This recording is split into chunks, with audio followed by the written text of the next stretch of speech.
Hey, how you doing? My name is Liam and this is my hobby room, and today on Liam's Hobby Room we're taking a look at the 1/100 Full Mechanics Calamity Gundam from Gundam Seed. Very nice kit. First of all, TLDR, very nice kit. This kit is a fun marrying up and interesting coalescence of two separate lines that I really enjoyed, and that's the Full Mechanics line and the Reborn 100 line. And both of those are 1/100 scale lines that just kind of present in a different way. The Full Mechanics line always featured mechanical detail, but not this much. And the Reborn 100 line was all about surface detail and making kits out of some designs that were a little more obscure, and I think they really succeeded in that, but for whatever reason, those lines didn't do very well, but they've revitalized it and married both of them together with the Full Mechanics Calamity Gundam, and I hope this is the dawn of a new line of kits, a new line of Full Mechanics kits that really encompass the best of both of those lines, which this kit does to a T. What we have here is a very sturdy kit, a very posable kit with a lot of surface detail. I think the Calamity Gundam is a perfect design for revitalizing the Full Mechanics line. Here is the Calamity Gundam's instruction manual. It's a very basic Bandai instruction manual. It's pretty detailed, nice CG instructions here, and then it's got the decal placement guide in the back, some information on the suit, and the color guide right up here if that's something you wanted to follow. The fewer the foil stickers, the better in my opinion, and these are just the cameras, so they'll be nice and reflective. This is for the scope and the bazooka. You got the back of the head, front of the head, and the eyes, which I did put on. And then you have a rather large sheet of clear stickers, and these have all the weapon names on there, and they have all the numbers and beep boops and all that stuff. So these marking stickers are actually pretty cool. I won't be using them, however, because they are, there's just too much film on them. I did order a set of water slide decals for this suit from Delpy Decals, so those will be coming soon, and I'll be able to put those on once I've painted it. But they look good. If you're into clear stickers, these do look really nice. The parts you're left over with at the end is this little action base adapter, which you can slide up under the waist and attach it to an action base. You have an extra holding hand here, which is only for the right side, and you can connect that to the beam bazooka and plug that into the hand if you want to pose it holding the bazooka.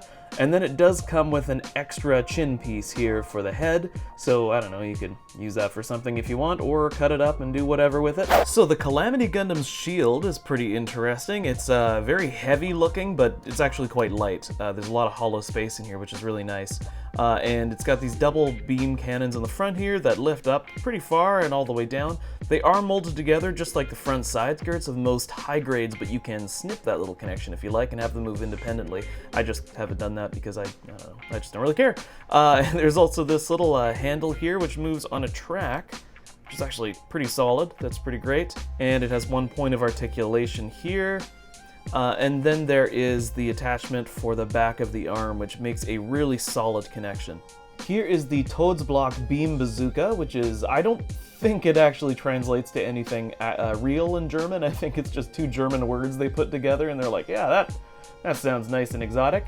There is a cool looking scope here that doesn't move, and that's it. There's only one point of articulation on it, which is the handle here, which moves forward and backwards, so the suit can actually hold it, because the back part, if it's not angled up high enough, is going to run into the things, the cannons on the back. This is my pantomime. So let's take a quick look at articulation. Spoiler alert, it's very articulated. So I'm just gonna remove the backpack because it's just really big and it's hard to kind of do anything when you have this giant thing hanging off the back getting in the way of your fingers. When you got big old sausage fingers like your old pal Liam here, it's kind of difficult to do that. So let's get out of there, come on. The head is on a double ball joint, looks all the way up and all the way down. Can go back and forth like this. The head would turn all the way around, except it is hindered a bit by the design of the armor. Torso would go all the way around, however, it's hampered by the design of the armor. That's becoming a catchphrase. There's a bit of side to side, and as you can hear, that is ratcheted. So that's gonna wear down real fast because it's just plastic on plastic. Arms go all the way around. Shoulder armor goes up to about here. The shoulder thruster is articulated, and you can move these two flaps on either side, and the arms swing out on this hinge system here so you can really get them out there and do some crazy stuff with them. Bicep swivel would go all the way around, however, it is hampered by the design of the armor. Elbow bends all the way. Wrist is on a double ball joint, so you got a ball joint here and a ball joint at the wrist. Thumbs are on ball joints, and you can swap out the fingers for different ones. However, this is the left hand, and they don't give you extra fingers for the left hand. And the arms go up about that far. Side skirts are on a ball joint and go up about that far. Front skirts are on ball joints and hinges and can go up about that far. Back skirt is on a hinge, so that's kind of fun. Woo! Goes up about that far. The hips are on a track. It can move back and forth like so. Now, there is an ab crunch that is pretty interesting. You can see as you lower it, the crotch plate here lowers down. Whoop, that'll happen. The whole thing kind of moves forward, which gives you quite a bit of range of movement. Legs go up about that far, bend at the knee, 90 degrees. Legs go back about that far.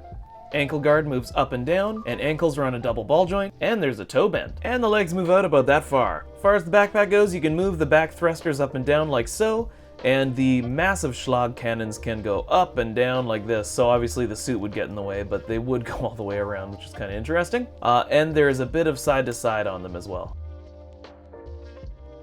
Now, the result of all that articulation is a very, very dynamic mobile suit. You can pose this thing in pretty much any pose that you like. So far, I haven't noticed any balance issues. At first, I thought maybe without the lack of an inner frame, it might be a little less sturdy. And while that is the case in some respects, overall, the thing is so sturdy. I'm very, very impressed. The engineering has been pretty great, especially since the earlier full mechanics kits, the IBO kits, which I thought were really floppy here and there, but I think it's just due to the design of the mobile suit. This thing is quite sturdy, it goes together very well, and I am very, very excited to paint it. At the end of the day, I really like this kit. It wasn't too over the top. It's got just the stuff that I like. And you put it together and it looks like a master grade, right? It does? I think it does. It's got quite a bit of surface detail. It's a very impressive looking kit, and it's real chunky. It's got a lot of what's the word? Chunkiness, I guess. Yeah, he's chunky. He's a chunky guy. Looks good. I hope we get the other Alliance extended mobile suits from Gundam Seed, the Forbidden and the Raider. I really hope we get those, and I hope we see more from the full mechanics line, especially if they keep doing them like this, where it's a really great way to take some designs that would take quite a bit of plastic and would jack the price up and make it more affordable by excluding an inner frame while still keeping the surface detail really strong. Really, really great kit. I highly, highly recommend building the Calamity Gundam. If you're at all a fan of its design, just go get it. Just get it. I got mine from bchobbies.com. I hope you guys have a great day. Take care of one another, and I will see you guys next time on Liam's Hobby Room.